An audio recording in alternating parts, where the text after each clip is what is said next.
वक्रतुण्ड महाकाय सूर्यकोटि समप्रभ निर्विघ्नं कुरु मे देव सर्वकार्येषु सदा सर्वदा। ओम श्री गणपति महाराज की जय, हनुमान जी महाराज की जय। हनुमते नमो नमः, श्री हनुमते नमो नमः। श्री रामचंद्र भगवान की जय। ओम श्री गायत्री मात की जय। ओम श्री सोमनाथ महादेव की जय। ओम श्री सिद्धेश्वर महादेव की जय। श्री विष्णु भगवान की जय। ओम श्री भारत माता की जय। वंदे वेद मातरम। श्री भागवत भगवान जी महाराज की जय। ओम नमो भगवते वासुदेवाय। सौनु करो कल्याण, हे दयाळु प्रभु सौनु करो कल्याण। ओम नमः शिवाय। ओम नमः शिवाय। आज 8મી ડિસેમ્બર માગસર વદ ચોથ છે અને સોમવાર। સોમનાથ મહાદેવ શ્રીના ચરણોમાં વંદન સાથે સ્કંદ 7મો ઉતી લીલા। આ સ્કંદમાં આપણે હિરણ્યકશિપુની કથા, પ્રહલાદજી મહારાજ, નરસિંહ ભગવાનનું પ્રાગટ્ય થશે, ધર્મરાજાની કથા છે, પ્રહલાદજીની સ્તુતિ। સરસ મજાની કથા તરફ આપણે આગળ વધીએ। આજની કથા આપણે શ્રી કૃષ્ણ ભગવાનને સમર્પિત કરીએ છીએ અને સ્મિત હાસ્ય સાથે આપણી કથા સાંભળે છે એવા ભાવ સાથે करारविन्देन पदारविन्दं मुखारविन्दे विनिवेशयन्तं वटस्य पत्रस्य पुटे शयानं बालं मुकुन्दं मनसा स्मरामि। ओम श्री कृष्ण कन्हैयालाल की जय। ओम 7મા સ્કંદની શરૂઆતમાં રાજા પરીક્ષિતે સુખદેવજીને એક સુંદર પ્રશ્ન કર્યો કે આપણે કથામાં અનેક વાર કહ્યું છે કે પરમાત્મા સર્વત્ર છે અને સંભાવથી વ્યવહાર કરે છે, તો પછી જગતમાં આવી વિષમતા કેમ દેખાય છે? ઉંદરમાં ઈશ્વર છે, બિલાડીમાં ઈશ્વર છે, છતાં બિલાડી ઉંદરને શા માટે મારે છે? સર્વ સમાન હોય તો ઇન્દ્ર માટે વૃત્રાસુરને શા માટે માર્યો? વળી વૃત્રાસુર તો ભગવાન ભક્ત હતો, તેમ છતાં તેનો વધ કેમ કર્યો? ત્યારે સુખદેવજી મહારાજ કહે છે કે રાજન, પરમાત્માની ક્ષમતા ભાવમાં છે, ક્રિયામાં નથી। સૂર્યનારાયણ બધાને સરખો જ પ્રકાશ આપે છે। સૂર્યનારાયણ જે પૂજે અને જે ન પૂજે એને પણ સરખો જ પ્રકાશ આપે છે। આસ્તિક નાસ્તિક સજ્જન દુર્જન સૌને એક સરખો જ પ્રકાશ। સૂર્યનારાયણના પ્રકાશમાં કોઈ પુણ્ય કરે છે તો કોઈ પાપ કરે છે, પણ સૂર્યનારાયણ તો સૌને એક જ સરખો પ્રકાશ આપે છે। ભગવાનની ક્ષમતા સૂર્યનારાયણ જેવી છે। ક્રિયામાં વિષમતા કદાચ દેખાય, પણ ભાવમાં વિષમતા થવા દેશે નહીં। ભાવમાં ક્ષમતા રાખવી જોઈએ, પણ ક્રિયામાં વિષમતા રહેવાની જ છે। સુખદેવજી મહારાજ વર્ણન કરે છે કે હે રાજન, તમે કહો છો કે ઇન્દ્ર ખાતર વૃત્રાસુરને યજ્ઞ શા માટે માર્યો? અરે વૃત્રાસુરને માર્યો નથી, તાયરો છે। શ્રી કૃષ્ણના મારમાં પ્યાર છે, શ્રી કૃષ્ણના ક્રોધમાં પ્રેમ ભરેલો છે। પરમાત્માએ દેવોનો પક્ષ લઈને અસુરોને માર્યા, પરંતુ અસુરોનો તે સંહાર તેના પર કૃપા કરવા માટે જ હતો। રાજસો યજ્ઞમાં હજારો ઋષિઓ સાધુ મહાત્માઓ પધારેલા, તેમાં સૌથી પહેલાં પૂજા કોની કરવી પ્રશ્ન ઉપસ્થિત થયો છે। બધાએ નિર્ણય આપ્યો કે પહેલી પૂજા દ્વારિકાનાથની થવી જોઈએ। ધર્મરાજાએ દ્વારિકાનાથની પૂજા કરી, બધા જ રાજી થયા, પણ શિશુપાલને ન ગમ્યું। એ ઉઠીને ઊભો થયો અને ભરસભામાં શ્રી કૃષ્ણને ગાળો આપીને નિંદા કરવા લાગ્યો। આ સંસાર એવો છે કે તેમાં ભગવાન પધારે તો પણ કેટલાક જીવો ભગવાનની પણ નિંદા કરે છે। માટે કોઈએ વિચાર ન રાખવી કે બધા મારા માટે સારું સારું જ બોલે, મારા વખાણ કરે, સારું વર્તે। તમારું વર્તન ગમે તેવું સારું હશે, પણ કેટલાક જીવ તમારા માટે જરૂર ખરાબ બોલશે। આ જીવ તેવો દુષ્ટ છે કે ભગવાન માટે પણ ખરાબ બોલતા અચકાતો નથી। પરમાત્મા નિર્દોષ છે, સર્વગુણ સંપન્ન છે, છતાં તે ભગવાનના માટે સારું બોલતા નથી, તો પછી તમારા માટે વળી શું સારું બોલવાના? આપણા માટે તો કેટલાક ખરાબ લોકો તે સારું, જે સારું છે એવા જ કલ્યાણ છે। જે સહન કરે છે તે બહુ સુખી થાય છે, તમારા માટે જે ખરાબ બોલે છે તે જ દુઃખી થશે। નિંદા સહન કરે તે મહાન પુણ્ય છે, નિંદા કરે તે મહાન પાપ છે. શિશુપાલ સભામાં શ્રી કૃષ્ણની નિંદા કરે છે, ગાળો આપે છે. ભગવાન શ્રી કૃષ્ણ તે શાંતિથી સાંભળે છે. શિશુપાલે શું ગાળો આપી? જ્યાં મર્યાદા પૂરી થઈ કે પ્રભુએ સુદર્શન ચક્રથી માથું કાપી નાખ્યું. શિશુપાલનો વધ થતાં તેના શરીરમાંથી નીકળેલું દિવ્ય તેજ શ્રી કૃષ્ણના ચરણમાં લીન થઈ ગયું અને સદગતિ મળી. આ જોઈ ધર્મરાજાને આશ્ચર્ય થયું કે મારા પ્રભુની નિંદા કરી તેની દુર્ગતિ થવી જોઈએ, એની બદલે સદગતિ કેમ મળી? ધર્મરાજાએ નારદજીને પોતાની શંકાનું સમાધાન કરતા કર્યો પ્રશ્ન કર્યો છે કે શિશુપાલે શ્રી કૃષ્ણને ગાળો આપી છતાં તેને સદગતિ તમે કેમ આપી? નારદજી કહે કે મારા ભગવાન અતિ ઉદાર છે, મારા શ્રી કૃષ્ણ અતિશય પ્રેમાળ છે. કોઈ પણ ભાવથી જીવ પ્રભુ સાથે તન્મય બને તો પ્રભુ તેને પોતાના સ્વરૂપનું દાન કરે, કોઈ પણ ભાવથી. પરંતુ એક પરમાત્મામાં જ મન એકાકાર થવું જોઈએ. કોઈ પણ ભાવથી, એટલે કે ભક્તિથી કે પછી દ્વેષથી. ભક્તિથી ઈશ્વરમાં મન જોડીને ઘણા મનુષ્યો પરમાત્માની ગતિ પામ્યા છે. એમ કામથી, દ્વેષથી તથા ભયથી પણ ભગવાનમાં મન જોડી અનેક મનુષ્યો સદગતિ પામ્યા છે. કેમ કે જેવી રીતે આપણે જોઈએ તો ગોપી છે એ ભગવાનને મળવાની તીવ્ર કામનાથી એ ભક્તિમય હતી. કંસે ભયથી કૃષ્ણ ભગવાનને ભયજા, શિશુપાલ વગેરે રાજાઓએ દ્વેષથી ભયજા, યાદવોએ પરિવારના સંબંધથી, તો ધર્મરાજા યુધિષ્ઠિરે સ્નેહથી અને નારદે ભક્તિથી પોતાના મનને ભગવાનમાં લગાવ્યું છે. એટલે જે જેનો ભાવ છે એ પ્રમાણે ભગવાનની ભક્તિ થાય છે. શિશુપાલ પણ વેરથી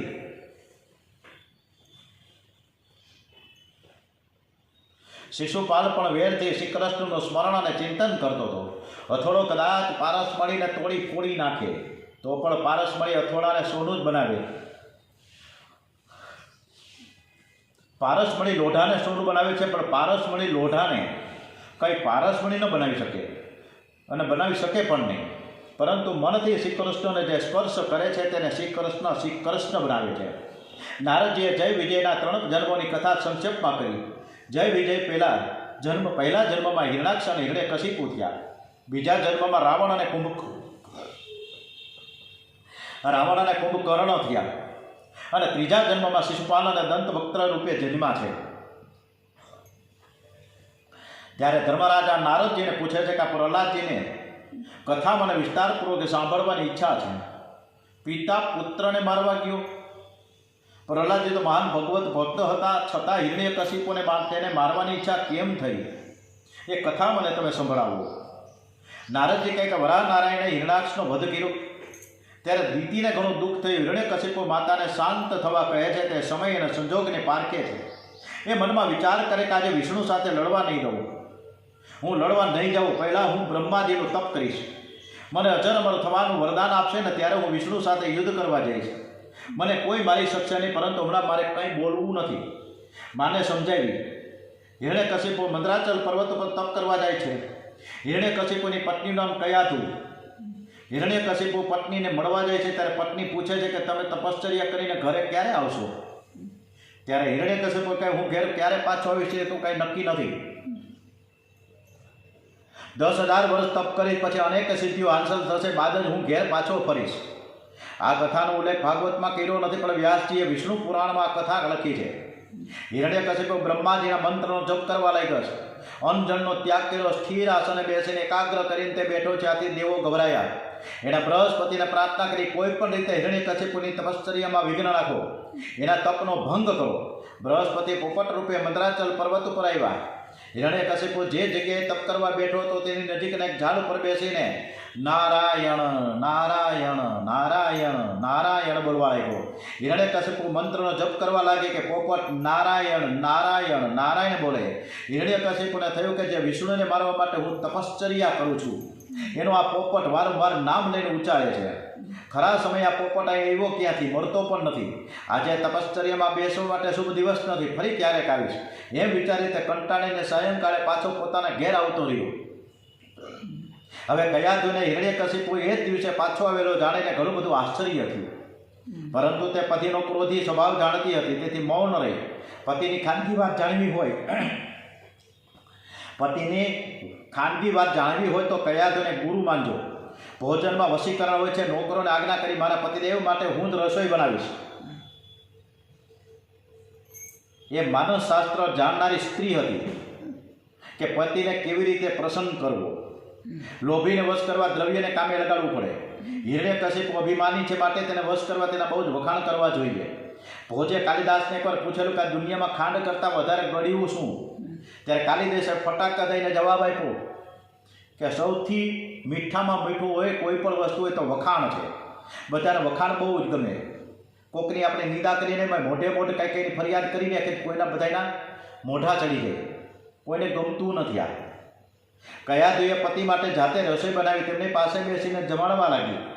કયાધુ પોતાની સેવાથી પતિને પ્રસન્ન કરીને પૂછે છે કે હે નાથ, ઇન્દ્રાદી દેવો આપનાથી થર થર થર થર કાપે છે, તમે જીતેન્દ્રિય છે, જ્ઞાની છો, આપના જેવો વીર પુરુષ થયો નથી કે થવાનો નથી. એ તો હું ભાગ્યશાળી કે આપના જેવા પતિ મને મળ્યા.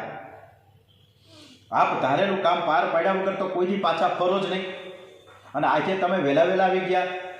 તમારે તો લાંબો સમય સુધી તપશ્ચર્યા કરવી હતી, એ તો આવ્યા કેમ પાછા? મને લાગે છે કે આજે જરૂર કંઈક અજુગતો પ્રસંગ બન્યો હોવો જોઈએ જેથી આપ આજે પાછા તરત આવી ગયા. હિરણ્યકશિપુએ કંઈ કામ કર્યા વગર તો હું પાછો ન જાઉં, પણ એક વિઘ્ન આવ્યું કે હું જ્યાં તપ કરવા બેઠો હતો ત્યાં પોપટ આવીને ઝાડ ઉપર બેસીને નારાયણ નારાયણ નારાયણ બોલવા લાગ્યો. આથી મારા જપમાં વિઘ્ન થવા માંડ્યું. એટલે ફરી કોઈ વાર જવાનો વિચાર કરીને હું પાછો આવ્યો. કયાધુને આનંદ થયો, વિચાર કરે કે મારા પતિ કોઈ દિવસ ભગવાનનું નામ તો લેતા જ નથી, અને આજે વાત વાતમાં ભગવાનનું નામ લેવાઈ ગયું. જો હું તને યુક્તિ કરીશ કે નારાયણની ધૂન કરો તો નહીં લે. ભારે અભિમાની છે, જેથી કોઈ યુક્તિ કરવી, જેથી મારે કંઈક યુક્તિ વિચારવી પડશે. ભોજન થઈ ગયું. શયન વખતે કયાધુ પતિની ચરણ સેવા કરવા લાગે. એ વખતે એને પૂછ્યું કે આપણે ભોજન વખતે જે કંઈ વાત કરી મારું ધ્યાન બરાબર ન હતું. કહો વનમાં તમે ગયા હતા તો પાછા કેમ આવ્યા? ત્યાં થયું શું? હિરણ્યકશિપુ કે મેં મંદરાચલ પર્વતમાં જઈને એકાંત જગ્યાએ બેસી જપની શરૂઆત કરી. તે પોપટ આવીને નારાયણ નારાયણ નારાયણ બોલવા લાગ્યો. એટલે મારા જપમાં ભંગ પડ્યો. કયાધુ કે પોપટ ઝાડ ઉપર બેસીને શું બોલતો હતો? પોપટ કોઈથી બોલતો જ ન હોય, એને થોડું બોલતા હોય, એ તો પક્ષી છે. તો કે ના ના, એ બોલતો જ તો, તમને નહીં ખબર. કયાધુ કે તો શું બોલતો હતી તો કયો? અને હિરણ્યકશિપુ કે નારાયણ નારાયણ નારાયણ. હિરણ્યકશિપુ કે હા, તે નારાયણ નારાયણ કહેતો તો એ વાત તમારી સાચી છે, તમે બરાબર સાંભળતા હતા? તો કે હા, બરાબર જ સાંભળતા હતા. એ પોપટ ખરેખર જ બોલતો હતો. તો કે હું નથી માનતો, પોપટ થોડો બોલે. કે હા, તો કેમ બોલતો હતો? એટલે પોપટના અવાજમાં હિરણ્યકશિપુએ નારાયણ નારાયણ નારાયણ નારાયણ એવા અનેક વાર કીધું. હવે એ સમયે કયાધુને ગર્ભાધન થયું હતું, અને એ વખતે પ્રહલાદજી માતાના ઉદરમાં આવ્યા છે. આથી હિરણ્યકશિપુ રાક્ષસ હતો, એમ છતાં પ્રહલાદજી મહાન ભગવત ભક્ત બન્યા. કયાધુની ગર્ભાવસ્થામાં જ હિરણ્યકશિપુ પાછો તપ કરવા ગયો. 36,000 વર્ષો સુધી તપશ્ચર્યા કરી છે, અન્નજળનો ત્યાગ કર્યો અને કળા કષ્ટ વેઠા. કલિયુગમાં અન્નજળમય પ્રાણ છે, અન્નજળ વગર પ્રાણ રહેતા નથી. પણ આ તો સતયુગની વાત છે. સતયુગમાં અસ્થિમય પ્રાણ હતા. હિરણ્યકશિપુની તપશ્ચર્યા ઉગ્ર બની. એના શરીર પર મોટો રાફડો થઈ ગયો, છતાં તે તપ કરી રહ્યો છે. નારાયણ નારાયણ નારાયણ. પોપટ બોલતો બોલતો બંધ થઈ ગયો, પણ આની તપશ્ચર્યા એકદમ બ્રહ્માજીને પ્રસન્ન કરવા માટે ચાલુ જ રહી. ઓમ બ્રહ્માય નમો નમઃ, ઓમ બ્રહ્માય નમો નમઃ, ઓમ બ્રહ્માય નમો નમઃ. અને બ્રહ્માજી પ્રસન્ન થયા છે. હાથમાં જળ લઈને રાફડા પર છાંટ્યું. રાફડાનું આવરણ દૂર થયું. અગ્નિકુંડમાંથી અગ્નિ જેમ બહાર આવે, રાફડામાંથી હિરણ્યકશિપુ બહાર આવ્યો. બ્રહ્માજી પૂછે છે કે બોલ, તારી ઈચ્છા શું છે? તારે શું વરદાન જોઈએ છે? ત્યારે હિરણ્યકશિપુ કે મને અજર બનાવો, હું કોઈ દિવસ મારું મૃત્યુ ન થાય એમ તમે મને વરદાન આપી દો. બ્રહ્માજી કે જેનો જન્મ થયો છે એને મરવું જ પડે, તેથી તું કંઈક બીજું માંગ. ત્યારે હિરણ્યકશિપુ કે હું દિવસે ન મરું, હું રાત્રે ન મરું, હું અંદર ન મરું, હું બહાર ન મરું, હું શસ્ત્રથી ન મરું, હું અસ્ત્રથી ન મરું, પશુથી ન મરું, માનવીથી ન મરું. આવું બધું વરદાન મને આપો. બ્રહ્માજી વિચાર કરે કે હિરણ્યકશિપુએ ખૂબ જ તપશ્ચર્યા કરી છે, મારે તેને વરદાન તો આપ્યા વગર છૂટકો જ નથી. બ્રહ્માજી વરદાન આપે છે. આથી હિરણ્યકશિપુની શક્તિ વધી ગઈ. ઇન્દ્રાદી દેવોનો તેણે પરાભવ કર્યો છે. દીતિના 2 દીકરા છે, હિરણાક્ષ અને હિરણ્યકશિપુ. એટલે કે મમતા અને અહંકાર. હિરણાક્ષ મમતાનું સ્વરૂપ છે, જ્યારે હિરણ્યકશિપુ એ અહંકાર અભિમાનનું સ્વરૂપ છે. મમતાને મારવી કંઈક શૈલી છે, જ્યારે અહંકારને મારવો ઘણી કઠિન છે. અહંકાર એટલે કે દેહાભિમાન. દિવસે મરે નહીં, રાત્રે મરે નહીં, માનવીથી મરે નહીં, પશુથી મરે નહીં, અંદર મરે નહીં, બહાર મરે નહીં. દેહાભિમાનને મધ્યમાં જ મારવાનું છે. મનુષ્ય અહંકાર અભિમાનને મારે તો તે ઈશ્વરથી દૂર નથી. અભિમાન અંદર બેઠું છે. મનુષ્યને દુઃખ આપનાર અહંકાર છે. આ અહંકારને મારવાનો છે, બીજે ક્યાંય નહીં મળે. એટલે આપણે અંદર જ મારવાનો છે. અને જેની પાસે આજે પ્રેમાનંદ મહારાજની સવારની કથા મેં સાંભળી, એક્સરસાઇઝ કરતા, જે અહંકાર અને ઘમંડી માણસ છે, અભિમાની માણસ છે, એને રોજ એક વખત સ્મશાને જવું જોઈએ. કે ત્યાં મહાન માણસો અને ઘણા બીજા અભિમાની માણસો રાખનો ઢગલો થઈને પડ્યા છે. એટલે દરેકનું મૃત્યુ છે, અને મૃત્યુ છે તો અભિમાન શેનું રાખવું. એટલે પ્રેમાનંદજી મહારાજ કહે છે કે અભિમાન કોઈનું ચાલતું નથી, રાજા રાવણનું પણ નથી ચાલ્યું, તો ક્યાં કોઈનું હાલવાનું. એટલે અભિમાન વગર આપણે જીવન જીવીએ. તપના કારણે હિરણ્યકશિપુની શક્તિ ખૂબ જ વધી ગઈ.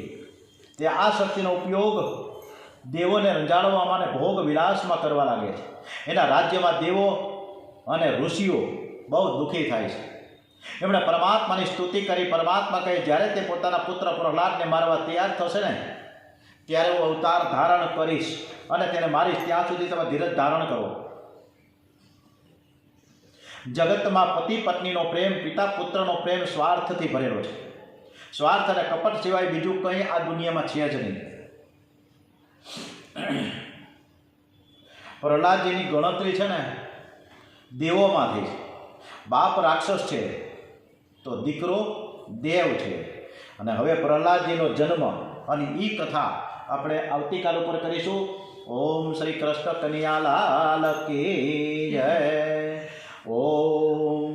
હવે શ્રીમન નારાયણ જ્યારે પ્રહલાદ ભાઈ આ પોપટ કરતા હોય અને એના વિઘ્ન નાખે છે, ત્યારે પણ આપણે ભગવાનનું નામ થોડી વાર માટે તો લેવું જ જોઈએ ને, કે શ્રીમન નારાયણ શ્રીમન નારાયણ.